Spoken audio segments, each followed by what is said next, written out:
কার জন্যে করবই চুরি তোমায় চোর বানাইবে। ভাল লাগতেছে না বাইক না কিছু কও? আসলে বিকালবেলা এরকম একটা জায়গায় ঠান্ডা ঠান্ডা পরিবেশে বাতাস আর যে পরিবেশটা যে দৃশ্যটা মানে এটা খুব ভালো লাগতেছে। আর বাতাসটা পরনটা অনেক জোরে যেতেছে। শিওর মানে মাথা নষ্ট অনেক অনেক ভালো লাগতেছে। দেখা হইলো আজকে আরো ভালো লাগতেছে অবশ্য। বেশ করে তুমি আরো খুশি? না খুশি অবশ্যই, অনেকদিন পর একটু সময় পাইছি আর আমরা চলে আসলাম চকে।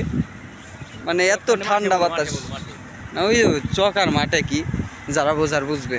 কিন্তু সমস্যা হয়েছে যে সারা দিন গরমের মধ্যে অতিষ্ঠ হওয়ার পর সত্যি ভালো লাগতেছে। এইটা হলে মেশিন ধান খেতে পানি দেয় আর কি এইখান থেকে। এইখানে আমাদের এলাকার প্রায় সব ছেলেপেলেরা গোসল করতে আসে দুপুরবেলা। ইস পিছলে রে ভাই আচার খাইলে। কি সুন্দর পরিবেশ।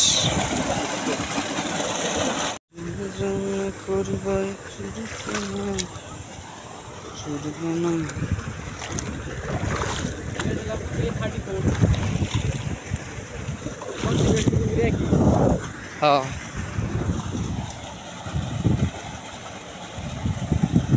চারদিকে সবুজ ধান। হ্যাঁ খালি ধান আর ধান, ধান আর ধান।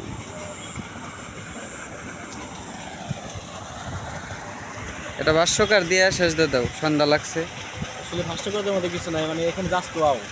ঠিক আছে, পরিবেশটাও তো সেই পরিবেশে মানে বলার মধ্যে কিছু নাই।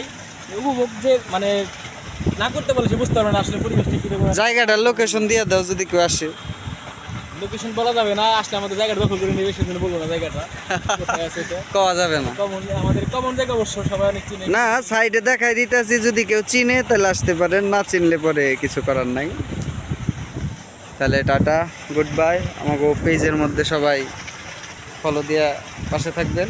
বাইক না আছে গান গাবে রেগুলার, আগামীকাল থেকে শুরু হবে গান বাজনা। আসলে এখন আজান দিচ্ছি তো সেজন্য গানটা গাইলাম না, একটা গান গাইতাম। আচ্ছা গান আজানের পরে দেখি, চেষ্টা করব, না হলে কালকে। টাটা।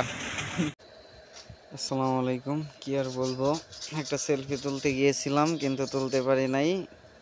তো পরে বন্ধু এসে গেল পিছে, পরে বললাম কিছু একটা বলো পেজের উদ্দেশ্যে, সে তো হাই সেই কুল পায় না। আর সবাই আমার পেজে সাপোর্ট করবেন, ফলো দিবেন। ধন্যবাদ সবাই।